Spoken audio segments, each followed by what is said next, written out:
사도행전 19장 21절은 이 일이 다 된 후라고 하는 말로 시작이 되죠. 이 구절에 대한 가장 적당한 해석으로는 에베소에서의 사역이 마무리된 후라고 하는 그런 식으로 해석이 될 것입니다.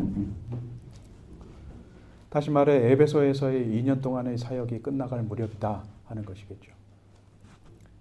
그리고 그 다음 구절을 보면 바울이 마게도냐와 아가야로 다녀서 예루살렘에 가기를 경영했다라고 말을 하는데 여기에 대해서는 약간의 설명이 필요합니다. 여기 본문에는 나오지 않았지만 이 무렵에 예루살렘 지역에는 흉년이 들어서 많은 사람들이 어려움을 겪었다고 합니다. 바울은 흉년으로 고생하는 형제들을 돕기 위해서 에베소를 떠나 예루살렘으로 가기를 결정을 하죠. 성경을 보면 바울은 이 귀한 계획을 좀 더 구체적으로 설명을 하고 있습니다. 즉, 바울은 마게도냐와 아가야를 거쳐서 예루살렘으로 가겠다고 그렇게 계획을 했던 것입니다. 그런데 경영이라고 하는 단어는 요즘에 거의 쓰이지 않는 단어입니다. 물론 기업을 경영한다 등등의 표현을 쓸 적에 사용하긴 합니다만 그것은 예를 들면 사업을 운영한다라고 하는 의미에서나 쓰는 것이죠.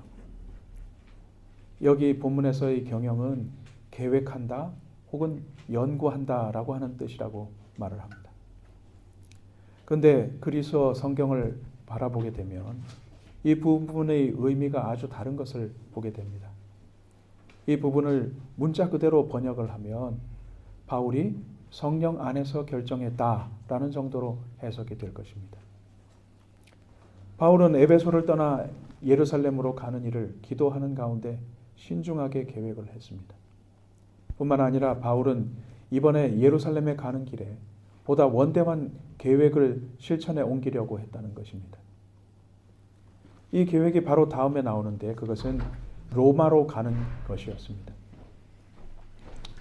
바울의 로마행은 기독교 역사상 아주 중요한 의미를 갖게 되죠.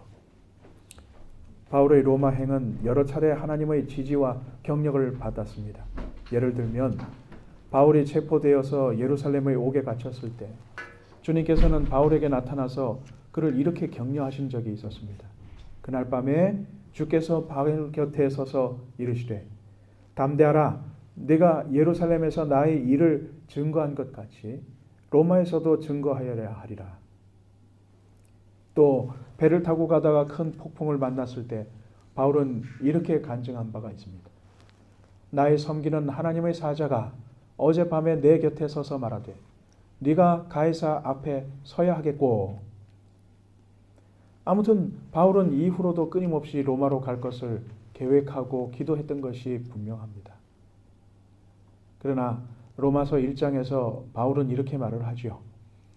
형제들아, 내가 여러 번 너희에게 가고자 한 것을 너희가 모르기를 원치 아니하노니 이는 너희 중에서도 다른 이방인 중에서와 같이 열매를 맺게 하려 함이로되 지금까지 길이 막혔도다. 이에 관한 자세한 설명은 생략하기로 하고 본문으로 들어가도록 하겠습니다.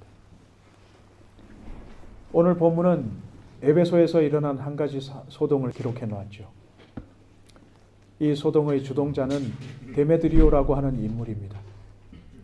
그는 은장색, 즉 은으로 세공을 하는 기술자였습니다.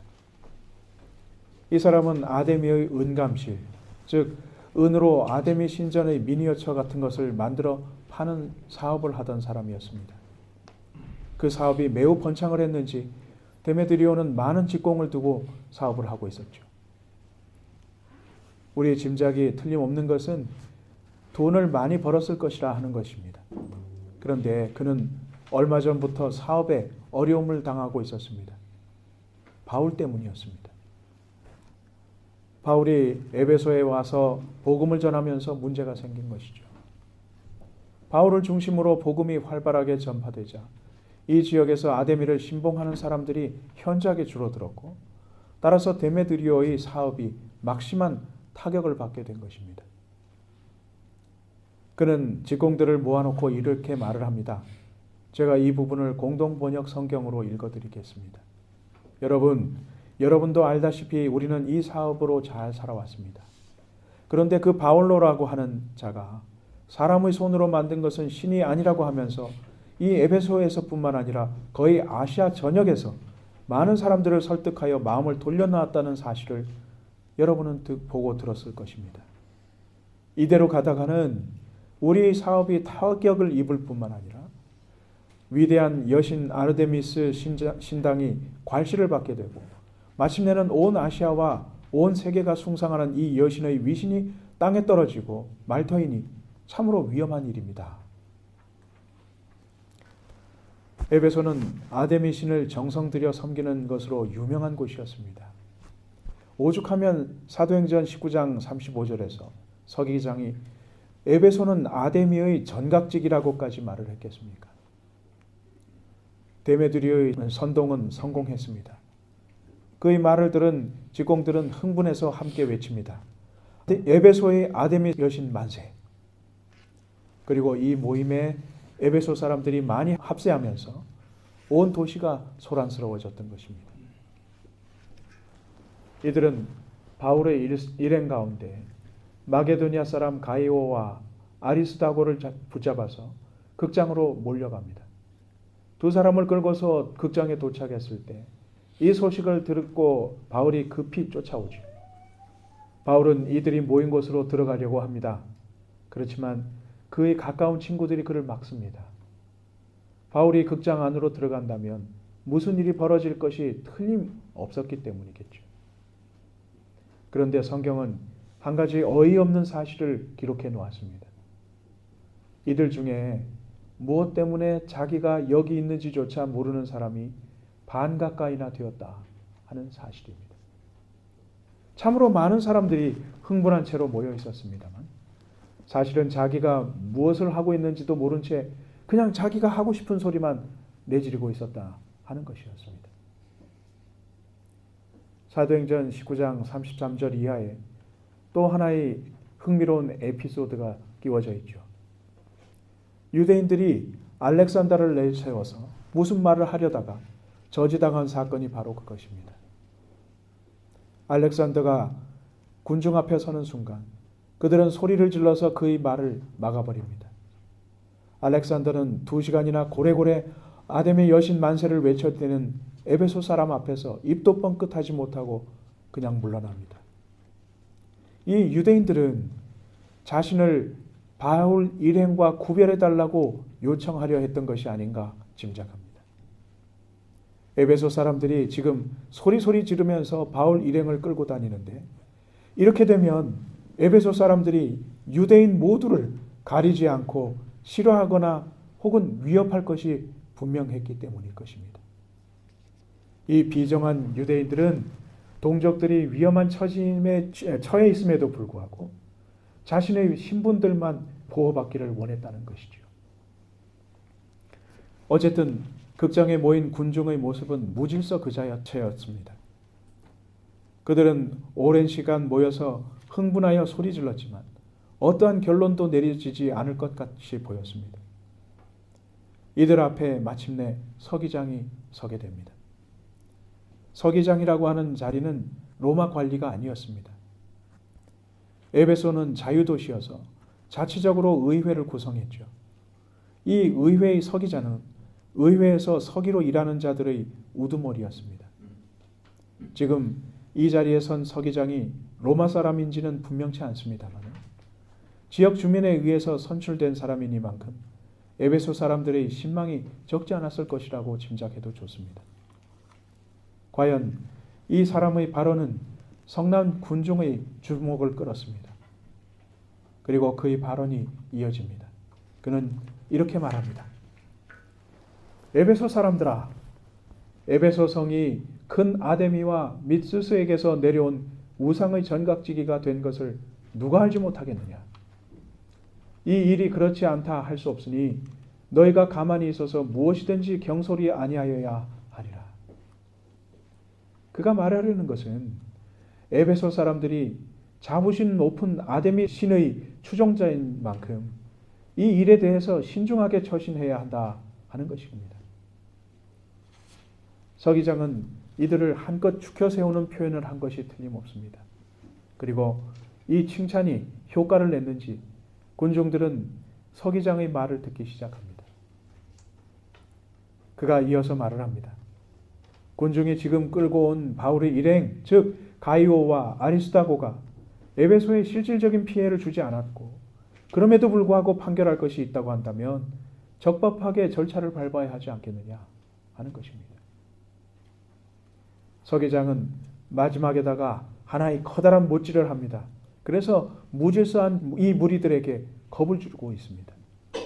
이유도 분명하지 않은 이 모임이 까딱 잘못하면 불법으로 책망받을 우려가 있다 하는 것이죠. 그의 지적은 냉정하고 현실적이었어요. 따라서 이 모임은 곧 싱겁게 끝을 맺고 맙니다. 하지만 우리가 계속해서 깊이 묵상해야 할 주제가 남았습니다. 데메드리오와 직공들 그리고 군중은 무엇 때문에 그토록 열을 올렸던 걸까요?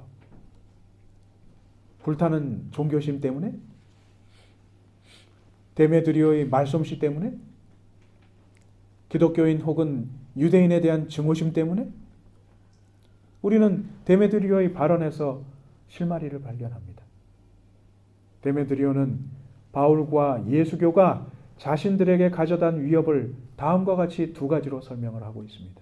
첫째, 바울과 예수교는 자기들이 조상 대대로 믿어온 아데미 신을 헛된 것이라고 말했다. 둘째, 기독교는 자신들의 생계를 위협하고 있다.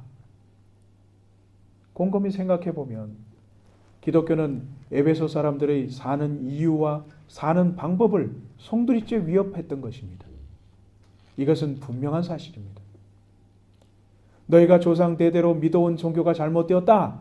이 선언은 그들의 자존심을 뼈아프게 건드리는 말이었기도 하고 동시에 그 신을 빌미로 하여 생계를 이어온 이들의 현실을 뿌리째 뒤엎는 실제적인 위협이기도 했습니다. 이 때문에 에베소 사람은 데메드리오의 선동에 선뜻 동의했던 것입니다. 우리는 데메드리오의 말에서 한 가지 의미심장한 연결의 고리를 발견합니다. 다시 말해 신앙과 먹고 사는 일이라고 하는 연결고리는 발견하는 것입니다. 데메드리오는 아데메 신을 섬기는 사람이고 동시에 그 종교와 연관한 사업으로 생계를 잇고 있습니다. 그에게 있어서 생계와 신앙은 떨어질래야 떨어뜨릴 수 없는 그런 연관성을 갖고 있었던 것입니다. 정도의 차이는 있을지언정 이 연관성은 에베소에 사는 사람이라면 모두에게 있었다고 봐야 할 것입니다. 데메드리오의 공장에서 일하는 사람이 그랬을 것이고 에베소 시민들이 그러했습니다. 아데미 신앙이 쇠퇴할수록 아데미의 신전을 새겨서 팔아서 먹고 사는 은장색 사업도 위축될 것이고 아데미와 연관된 관광사업이나 숙박업 역시 위축될 것입니다. 이것은 에베소 지역의 경기에 결정적인 타격이 될지도 모릅니다. 그러나 말입니다. 먹고 사는 문제가 아무리 중요하기로 믿음보다 중요하겠습니까? 사전적인 정의에 따르면 믿음은 기본적으로 어떤 사실에 대한 신념과 어떤 사람에 대한 신뢰를 가리키는 말입니다. 특별히 기독교가 말하는 믿음은 인격과 인격 사이의 신뢰를 의미하는 경향이 아주 강합니다. 그래요. 믿음은 절대자이신 하나님과 인간 개인 간의 신뢰이고 하나님께서 성경을 통해서 보여주신 하나님 자신의 모습에 대해 인간이 반응하는 것입니다. 이 반응에는 나는 누구이며 나는 왜 사는지에 대한 새로운 성찰과 구체적인 행동이 포함됩니다. 다시 말해 내가 하나님을 믿는다고 말할 때 그 믿음으로 인해서 신자의 살아가는 방식이 근본적으로 변하게 된다는 그런 말씀입니다. 어쨌든 데메드리오와 많은 에베소 사람들은 믿음과 생계의 갈림길에서 먹고 사는 일을 선택했던 것입니다. 먹고 사는 일이 진리를 알아 구원에 이르는 일보다 중요하다고 판단했다는 것이죠. 나아가 그들은 여태까지 살아오던 방식과 믿어오던 종교에 거스리는 것들을 귀찮게 생각하고 화를 냈습니다. 결과적으로 그들은 자신에게 다가온 구원의 기회를 걷어찼던 것입니다. 반면에 이와 같지 않은 사람들이 있었죠. 19절과 20절 말씀을 다시 봅니다. 믿은 사람들이 많이 와서 자복하여 행한 일을 구하며 또 마술을 행하던 많은 사람이 그 책을 모아가지고 와서 모든 사람 앞에서 불사르니 그 책값을 계산한 즉 은 5만이나 되더라. 이들은 복음을 대하면서 이전까지 살아온 것들이 모두 잘못되었다는 사실을 깨달았습니다. 그들은 자신의 잘못된 과거를 공개적으로 시인하고 뿐만 아니라 그들이 구체적으로 무엇을 어떻게 잘못했는지를 털어놓았습니다. 그들의 깨달음은 과거의 문제에만 매달리지 않습니다. 그들은 현재에도 여전히 벌어지고 있는 잘못된 삶의 모습을 버리고 고쳤습니다. 그 결과가 마술책을 불태우는 행동으로 이어지는 것입니다. 그렇다면 이 사람들에게 중요한 것은 무엇일까요? 이들은 복음을 통해서 자신의 현재를 발견했고 이것을 통렬하게 고치지기를 원했습니다. 그렇지 않았다면 그들이 그 많은 분량의 마술책을 불태우지는 않았을 것입니다. 다시 데메드리오와 에베소 사람에게 초점을 맞춘다면 그들은 기독교로 개종하는 사람들로 인해 분명히 큰 충격을 받았습니다.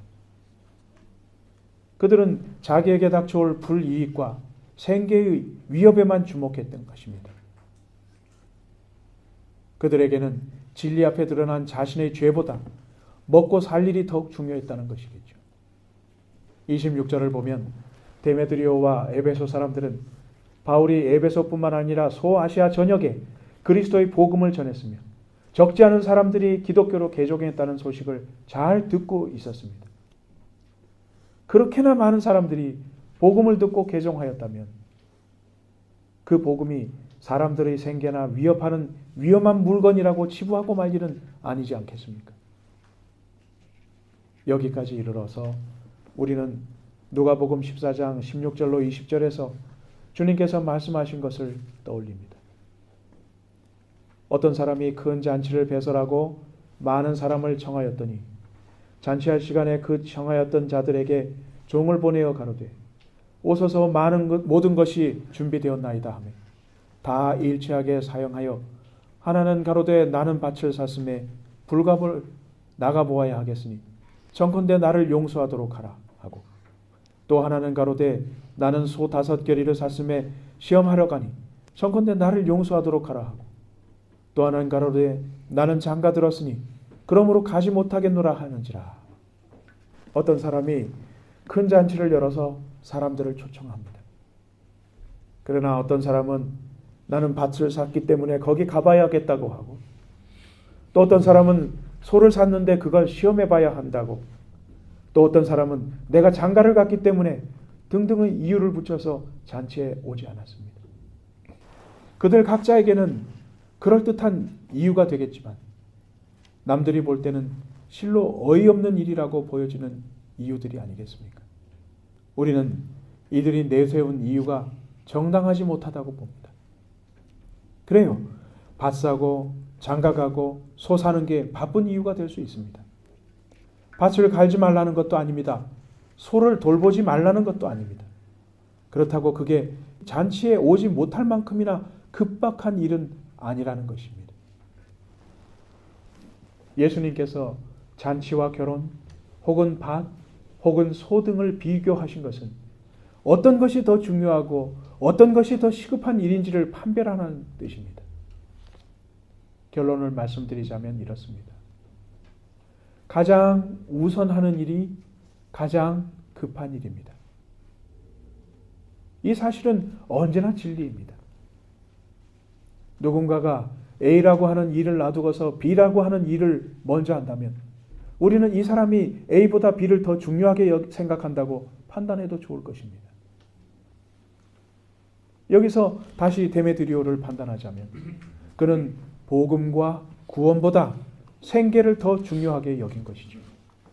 교회를 드나드는 사람에게도 이 주제는 여전히 중요합니다. 믿음을 가졌다는 사람들조차도 성경 말씀의 가르침에 귀를 기울이기보다 자신의 신념을 고집하는 경우를 너무나도 자주 보기 때문입니다. A를 믿는다고 하는 사람이 B의 말에 귀를 더 기울일 수 있습니까? 사람은 누구나 자신이 중요하다고 믿는 대로 행동하고 살아갑니다. 믿음에서뿐만 아니라 대부분의 영역에서 인간은 더 중요하고 시급한 것이 무엇인지를 잊은 채 살아갑니다. 안다고, 인정한다고 하면서 그러면서도 변하지 않는 삶이나 습관을 고집하는 사람이 허다하다는 것입니다. 이래서는 안 됩니다. 미래가 있다고 믿는 사람에게 있어서 현재는 그 미래의 오늘입니다. 우리는 매일같이 우리에게 닥쳐드는 일과 사건 앞에서 무엇이 더 먼저, 무엇이 더 우선적으로 해야 되는지를 판단하면서 살아갑니다. 그래서 우리는 인생이 선택의 연속이라고 말하는 것이죠.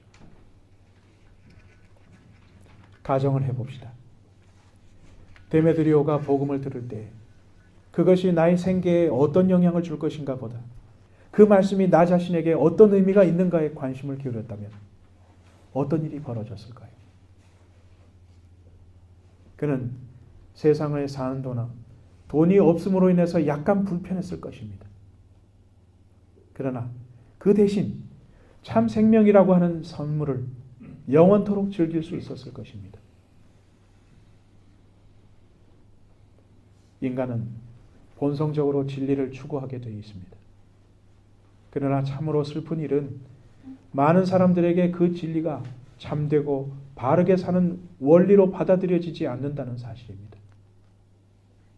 그들은 여태까지 살아왔던 익숙한 습관을 진리라고 착각하고 자신의 생활을 바꿔야 한다는 불편함으로 인해 진리를 진리라고 인정하는 수도가 있으면서도 실행에 옮기지 않으려고 합니다. 엄청나지 않은 현실적인 예를, 작은 예를 들어보겠습니다. 우리는 날마다 하나님의 말씀을 읽고 묵상해야 한다는 사실을 압니다. 그럼에도 불구하고 우리는 이 깨달음에 성실하지 못합니다. 또 누군가 말하면 그 사람이 말이 옳으냐를 이성으로 판단하지 않습니다. 그 사람이 나와 무슨 관계이며 그 사람이 나에게 어떤 인상을 주었는지를 갖고 판단할 뿐입니다. 때로는 인간이 싫어서, 때로는 사실을 인정하기 싫어서, 때로는 변하기가 두려워서 주님의 말씀에 귀를 막기도 합니다. 이렇게 수많은 이유들이 우리 눈과 마음을 가로막아서 복음에 담긴 진리를 보지 못하게, 인정하지 못하게 만드는 것이죠. 인생은 선택입니다. 믿음은 선택입니다.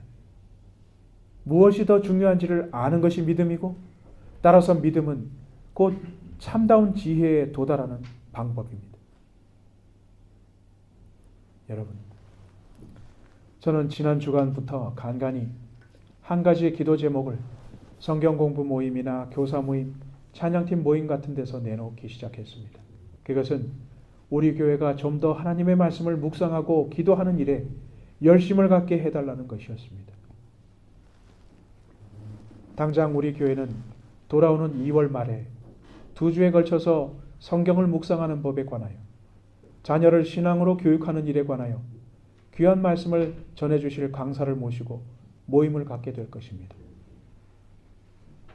우리 교회의 위치나 상황을 볼 때 외부에서 강사를 모시기가 쉽지 않습니다.